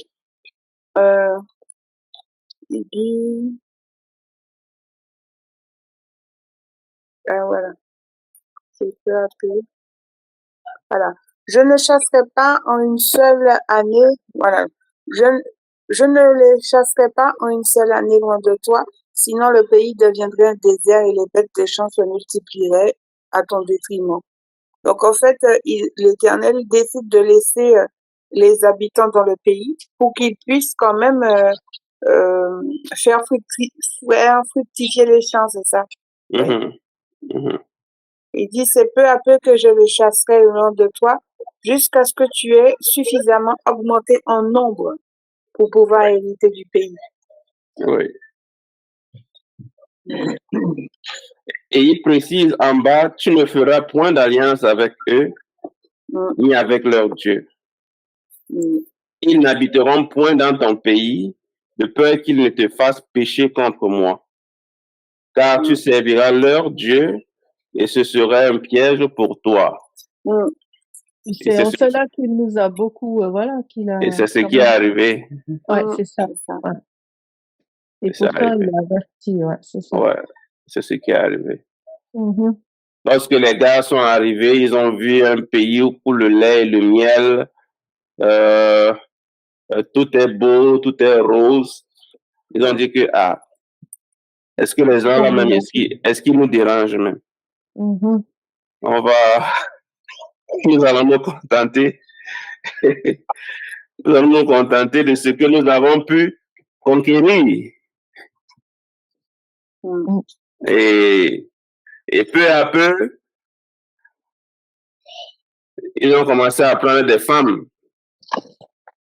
des maris. À se mélanger. à se mélanger. Et le piège, ils sont tombés dans le piège. Parce que l'une des ruses que ces peuples utilisaient, c'était d'envoyer leurs femmes séduire les hommes israélites. C'est ça. Ça, c'était leur ruse. Lorsqu'ils partaient en guerre et qu'ils perdaient, ils envoyaient leurs femmes séduire les hommes. Parce qu'ils savaient, ils connaissaient notre loi. Ils savaient qu'en ce moment-là, l'Éternel ne sera plus avec nous.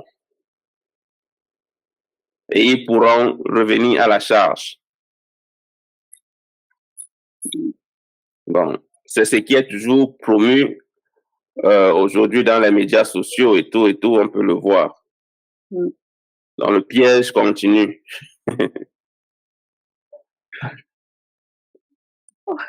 Bien. 24. Je vais lire. OK.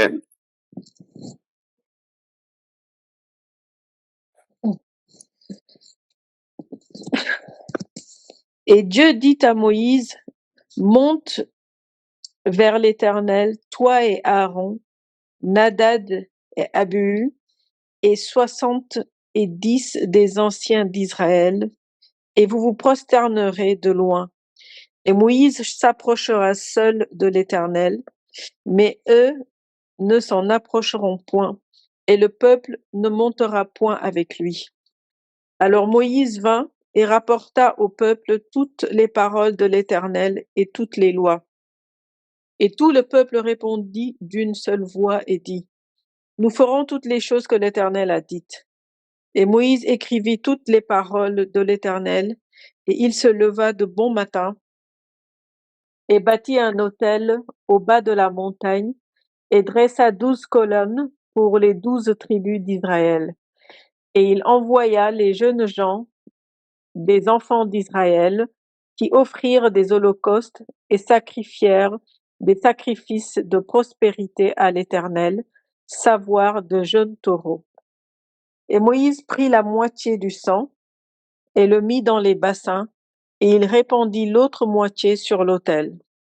Puis il prit le livre de l'Alliance, il le lut au peuple qui l'écoutait et qui dit, nous ferons tout ce que l'Éternel a dit, et nous obéirons.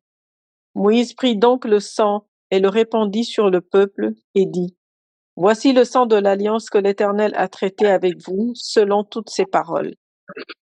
Et Moïse et Aaron, Nadab et Abihu, et 70 des anciens d'Israël montèrent, et ils virent le Dieu d'Israël, et sous ses pieds il y avait comme un ouvrage de saphir transparent, pareil aux cieux même en éclat. Et il n'étendit point sa main sur ceux qui avaient été choisis d'entre les enfants d'Israël, mais ils virent Dieu, et ils mangèrent et burent. Et l'Éternel dit à Moïse, monte vers moi sur la montagne, et demeure là, et je te donnerai des tables de pierre et la loi et les commandements que j'ai écrits pour les instruire. Alors Moïse se leva avec Josué, qui le servait, et Moïse monta sur la montagne de Dieu. Et il dit aux anciens, attendez-nous ici, jusqu'à ce que nous revenions vers vous. Et voici, Aaron et Hur sont avec vous. Quiconque aura quelques affaires s'adressera à eux. Moïse monta donc sur la montagne, et la nuée couvrit la montagne, et la gloire de l'Éternel demeura sur le mont Sinaï. Et la nuée le couvrit pendant 6 jours, et au 7e jour, il appela Moïse du milieu de la nuée. Et l'aspect de la gloire de l'Éternel était comme un feu dévorant au sommet de la montagne, aux yeux des enfants d'Israël. Et Moïse entra au milieu de la nuée et monta sur la montagne. Et Moïse fut sur la montagne 40 jours et 40 nuits. Amen. Amen. Amen. Question? Commentaire? 40 jours et 40 nuits. On ne dit pas que Ça n'a rien à voir, hein. C'est juste une curiosité. Il s'est pas nourri? Oui, Ok. Ça rappelle un peu le jeûne de Yasha. Yashaya, oui. Mm. Ok. Il y a aussi Esdras, qui l'a fait. Mhm. Non, il y a aussi Enoch qui l'a fait avant eux. Je pense que Ésaïe l'a fait aussi. Ah oui. Oui.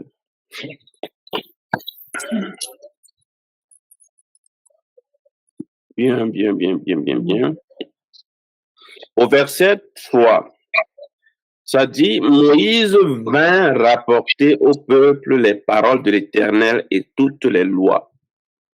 Le peuple entier répondit d'une même voix, nous ferons tout ce que l'Éternel a dit. Mhm.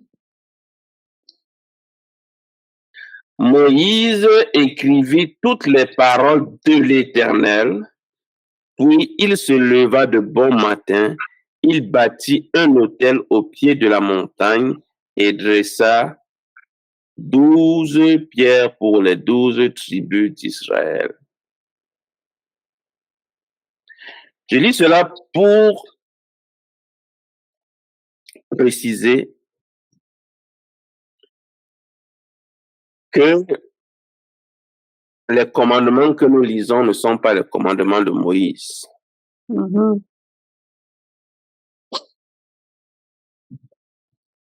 Moïse est un ambassadeur envoyé délivrer un message Mhm. parce que le peuple a eu peur d'écouter directement l'Éternel. Donc, ils ont dit à Moïse, Moïse, va écouter, tu viens nous dire, nous allons faire.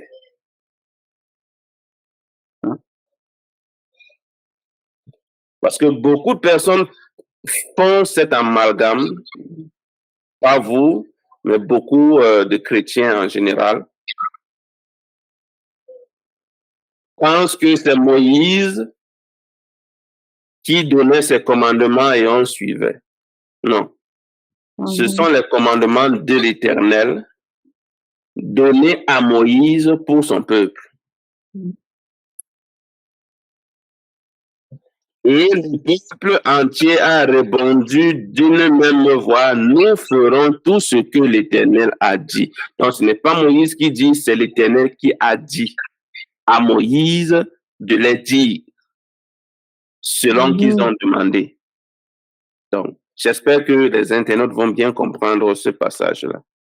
Bien. La seule différence qu'il y a avec les 10 paroles, c'est que les 10 paroles ont été écrites sur la tablette par le doigt de l'Éternel. Voilà. C'est la Voilà. seule différence qu'il y a. Mais sinon, Voilà. tout a été donné par Dieu, Oui. par l'Éternel. Oui. Voilà. Et les autres commandements, ce sont venus seulement de Moïse? Pardon? Les autres lois et commandements, c'est Moïse qui les a fait? Tout n'est pas de Moïse, tout vient de l'Éternel. Tout, oui. Oui. C'est la différence, c'est qui a écrit. Voilà. La différence, comme Marc dit, c'est que les 10 ont été écrits du doigt de l'Éternel sur les tablettes. Oui. Mais le reste qui n'est pas sur les tablettes vient également de l'Éternel. Ben, les gens font l'amalgame parce que comme ils disent les lois de Moïse. Voilà.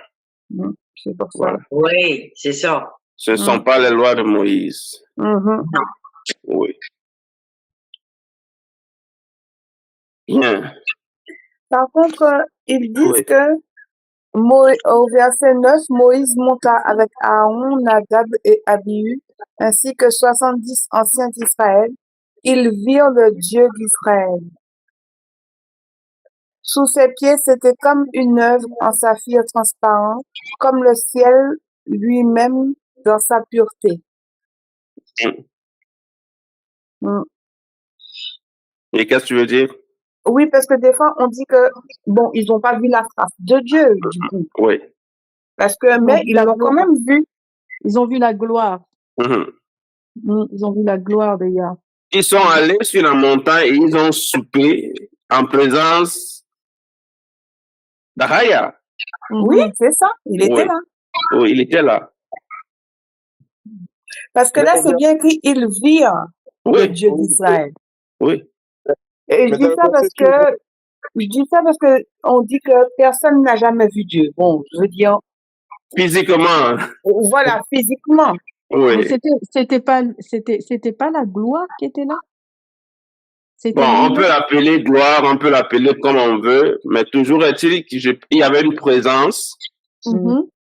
qui Parce qu'il dit signifiait. sous ses pieds quand même. Ça Oui. veut dire qu'il était là puisqu'on dit sous ses pieds. Oui. Donc, il y avait une Sous ses- présence, il y avait une Mhm. présence physique. Ah Ouais. bon, ça ne nous dit pas si ils ont vu son visage, patati. Il ne peut pas voir son visage parce que on nous a dit que celui qui voit le visage de Dieu, il ne peut pas vivre. Meurt. C'est Mhm. ça, Voilà. c'est ça. Ils ont Et dû même voir le Moïse l'a demandé. Je pense qu'on va le lire après. Il Oui, voulait voir Dieu. oui. Et Il lui a il a montré son dit, dos. oui, tu peux pas me voir, sinon tu vas mourir. Ben, je vais te montrer mon dos. Oui. Donc là, quand même, oui, c'était pour dire ça parce qu'il dit sous ses pieds quand même. Donc c'était comme, Oui, ça veut dire voilà, que Dieu a des pieds. enfin, il y a de la manifestation, quoi. Oui, ça veut dire que Dieu a des pieds. Oui, ben, c'est Oui, ça. puisque nous sommes faits à son image. Oui, Nous sommes faits à son image. Donc, voilà. il a un dos, il a des pieds, il a. Non, mais c'est pas pour dire, je sais qu'on est à son image, mais c'est pas pour dire ça, mais pour dire que même s'ils n'ont pas vu son visage, mais Sa présence, quoi. voilà, c'est ça. Quelqu'un de dos, on peut voir quelqu'un de loin, on peut voir quelqu'un voilé, mais on l'a toujours vu, pas forcément qu'on voit son visage. Mhm. Oui. Mais le verset suivant, il dit bien qu'il n'étendit pas la main sur l'élite des Israélites. Ouais, ils l'ont pas touché. Voilà. Parce Ouais, c'est qu'il faut vrai. pas dire que quand Il on ne le voit, porta on pas pas meurt. la main contre les personnalités israélites. Ils virent Dieu, puis ils mangèrent et burent. Oui. Mm. Ils n'ont Ce pas sont les- ce sont- En fait, ils ont mangé ensemble. Waouh. Donc, il était là. Ils l'ont vu, quoi. ce sont les 70 anciens qui ont vu, ils virent le Dieu d'Israël sous ses pieds, et là, il dit que Dieu, l'Éternel, n'a pas étendu la main sur eux.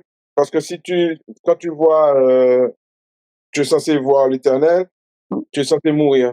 Ouais, c'est ça. Mais là, il a rien fait. C'est lui qui a demandé à ce qu'il vienne. Donc, Là, c'est un peu comme si, tu avais un boss, tu l'entends seulement au téléphone, tu le vois jamais. Et un jour, il t'invite dans son bureau. Ça change tout. Il dit, monte, je veux te voir. C'est ça. Exactement. Voilà. C'est une belle métaphore. Hein. Donc, c'est beau à voir, c'est beau à entendre. Je m'imagine dans quel état ils étaient à ce moment-là. Ah oui, oh là là. Qu'est-ce que ça fait? Ah oui, waouh. C'est quand même des privilégiés. Hein. Ouais. Qu'est-ce que ça fait? Donc, on peut aussi voir que tout n'était pas uniquement dans les mains de Moïse. Oui. L'Éternel a donné des tâches à d'autres pour mener à bien sa volonté. On peut voir Moïse, on peut voir Aaron, on peut voir Nadab, Abihu et 70 anciens. Oui. Parce que Moïse ne pouvait pas tout faire tout seul. Voilà. Donc, ne portons pas tout seul. Partageons aussi. Oui. Dans la mesure du possible, on partage ce qu'on peut. Oui. Bien, nous allons continuer. Je pense que ça va être notre dernier chapitre pour aujourd'hui, le chapitre 25. Tout le monde a déjà lu? Frère Marc Clôture. Oui, d'accord. OK.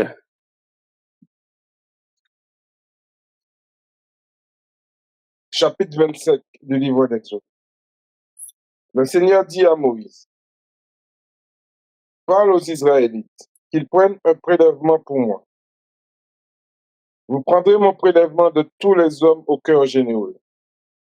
Voici le prélèvement que vous prendrez sur ce qui leur appartient, de l'or, de l'argent et du bronze, de la pourpre violette et rouge, de l'écarlate, du félin et du poil de chèvre, des peaux de bélier teintes en rouge et des peaux de dauphin, du bois d'acacia, de l'huile pour le luminaire, des essences odoriférantes pour l'huile d'onction et pour l'encens aromatique, des pierres d'onyx et d'autres pierres pour la garniture de l'éphod et du pectoral. Ils me feront un sanctuaire et je demeurerai au milieu d'eux. Vous vous conformerez exactement au modèle de la demeure et au modèle de tous ces ustensiles tels que je vais te les montrer. Ils feront un coffre en bois d'acacia. Sa longueur sera de 2 coudées et demie, sa largeur d'une coudée et demie et sa hauteur d'une coudée et demie. Tu le couvriras d'or pur à l'intérieur et à l'extérieur, et tu lui feras une bordure d'or tout autour. Tu fondras pour lui 4 anneaux d'or et tu les mettras à ses 4 coins, 2 anneaux d'un côté et 2 anneaux de l'autre côté. Tu feras des barres en bois d'acacia et tu les couvriras d'or.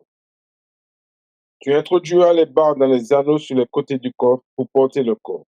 Les barres resteront dans les anneaux du coffre. On ne les en retirera pas.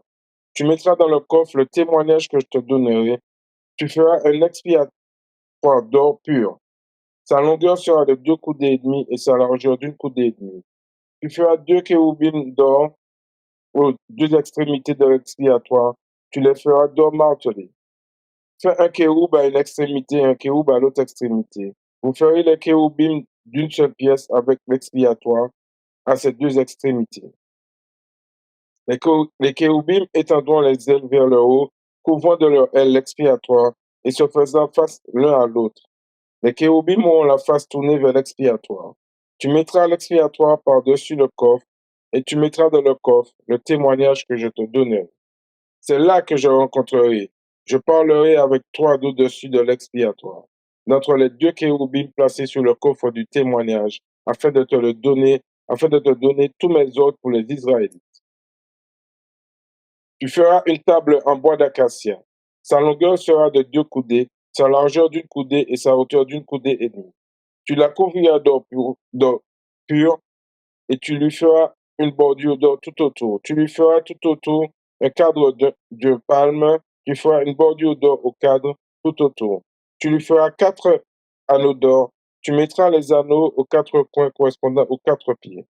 Les anneaux seront près du cadre. Ils recevront les barres pour porter la table. Tu feras les barres en bois d'acacia et tu les couvriras d'or. Elles serviront à porter la table. Tu feras ses plats, ses coupes, ses aiguères et ses bols pour les libations. Tu le feras d'or pur. Tu mettras sur la table le pain offert constamment devant moi.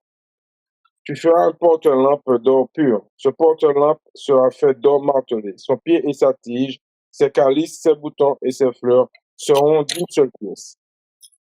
6 branches sortiront de ses côtés, 3 branches d'un côté du porte-lampe et 3 branches de l'autre côté du porte-lampe. Il y aura sur une branche 3 calices en forme d'amande avec des boutons et des fleurs, et sur l'autre branche 3 calices en forme d'amande avec des boutons et des fleurs. Ainsi, pour les 6 branches qui sortent du porte-lampe. Sur le porte-lampe, il y aura 4 calices en forme d'amande avec leurs boutons d'or et leurs fleurs. Il y aura un bouton sous ces 2 premières branches, un bouton sous les 2 branches suivantes et un bouton sous les 2 dernières branches. Il en sera ainsi pour les 6 branches qui sortent du porte-lampe. Leurs boutons et leurs branches seront d'une seule pièce. Le tout sera d'or martelé d'or pur. Tu feras ces 7 lampes, on arrangera ces lampes de manière à ce qu'elles éclairent en face. Ces mouchettes et ces cendriers seront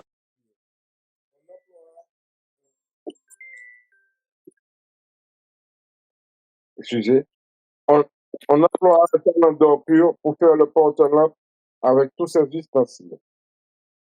Regarde, puis fais d'après le modèle qui t'est montré dans la montagne. Amen. Amen. Amen. OK. Amen. Amen. Est-ce qu'il y a des questions ici, des commentaires?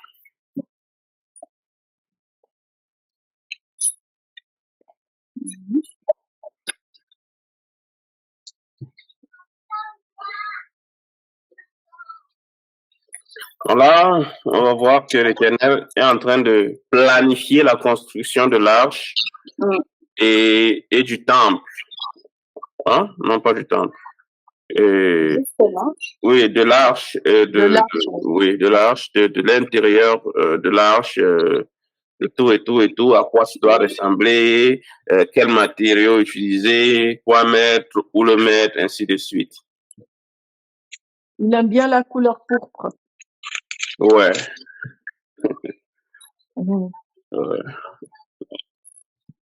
Et il y a beaucoup d'or. Beaucoup d'or, oui. Il y a beaucoup d'or. Il y a beaucoup d'or. C'est le métal le plus précieux, même selon l'Éternel.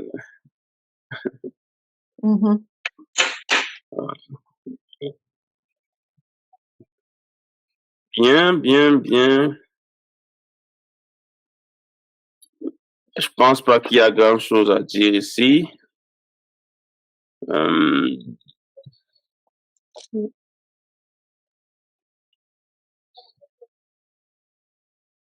n'y a pas grand chose à dire. Juste une question. Oui. Juste une question à propos de l'Arche de l'Alliance. Elle a disparu? Oui. Lorsqu'on lit c'est un livre apocryphe, le livre du juste, je dois vérifier ça, c'est soit le livre du juste, soit le livre du jubilé. Il nous a dit que l'arche avait été cachée. C'est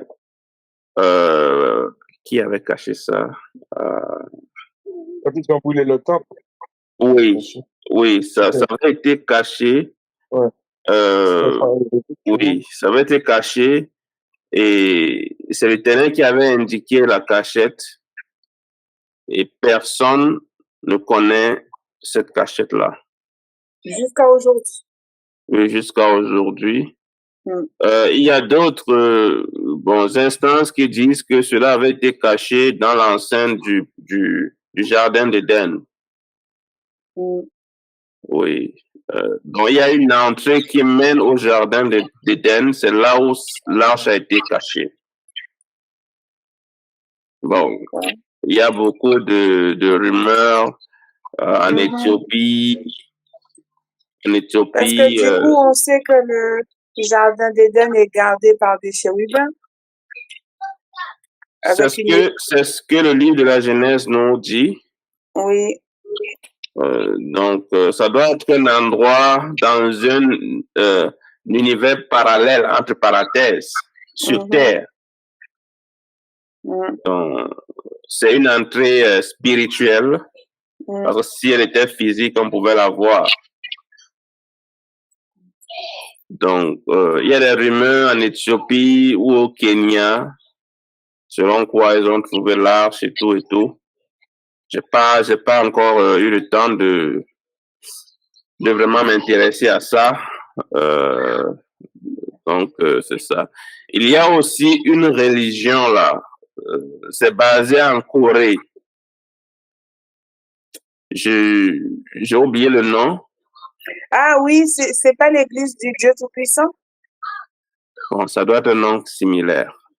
Eux, ils croient en Dieu le Père, Dieu la Mère et le Saint-Esprit. Donc, ils disent que Dieu Ou alors Jésus est revenu En femme. et avec sa femme, entre parenthèses, quelque chose comme ça. Ah, non, mais moi j'avais entendu plutôt que Jésus était là-bas, mais que c'était une femme. Peut-être c'est un autre. Mais il y a une autre branche où il y a Dieu le Père et Dieu la Mère. D'accord. Oui, c'est en Corée. Mm. Oui. Il y a beaucoup de choses, hein.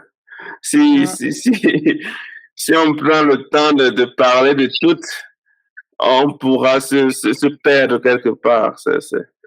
Lorsque ces gens vous parlent, ils sont tellement convaincants et convaincus qu'il faut vraiment être trempé du Saint-Esprit pour ne pas les suivre. Ouais. Et ils ont du monde. Et ils sont riches. Comment ne pas les suivre?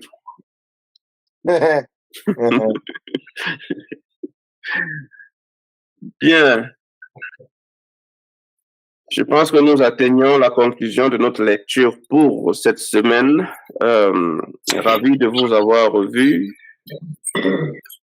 Que cette nouvelle semaine qui commence soit une nouvelle porte, une nouvelle opportunité pour nous de nous rapprocher davantage de l'Éternel. Amen. Parce que personne ne connaît ni le jour ni l'heure où le Fils de l'homme reviendra. Oui. Et il est très important pour nous de toujours être prêts. Garder nos lampes allumées. Exactement. Donc, continuons de ravitailler de l'huile pour nos lampes et ne nous assoupissons pas. Parce que nous risquerons rater l'arrivée du Maître. Bien, beaucoup a été fait, mais beaucoup reste à faire. Ne portez pas de fardeau que vous ne pouvez pas transporter. Portez la juste mesure et l'Éternel certainement vous en confiera davantage. Bien, je vais prier pour conclure et nous allons nous séparer. Merci Éternel pour la grâce et la bonté que tu apportes à nos vies encore en ce jour. Cela fait une semaine que nous nous sommes séparés. Aujourd'hui, c'est comme si c'était le jour d'hier. Nous t'implorons, Éternel, de nous permettre de racheter le temps, d'avoir suffisamment d'huile dans nos lampes pour que nous restions éveillés lorsque tu nous visiteras de nouveau. Nous ne voulons pas être surpris, somnolents. Nous voulons être surpris, vivants, vivaces, prêts à te servir et à te suivre. Peu importe les sacrifices, peu importe les difficultés, peu importe les obstacles, donne-nous la force nécessaire pour regarder à toi et uniquement à toi. Que ta main soit étendue sur nos maisons, sur nos familles. Que tous ces espaces, que tous ces trous, que tous ces entrées où l'ennemi trouvait accès à nos vies soient bouchés, fermés et cachés au nom de Yahshua HaMashiach. Garde-nous dans ta présence, dans ta lumière. Que même si la peste qui frappe en plein midi passe devant notre porte, qu'elle ne nous atteigne point. Accorde-nous, Éternel, de t'aimer, de te servir, de t'obéir sans mesure, sans doute, sans peur.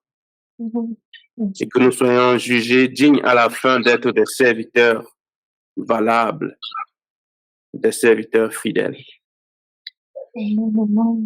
À toi seul revient la gloire, la puissance et la majesté au nom de Yahshua HaMashiach que nous t'avons invoqué. Amen. Amen. Shabbat shalom à toutes et à tous. Shabbat shalom. Bonne semaine.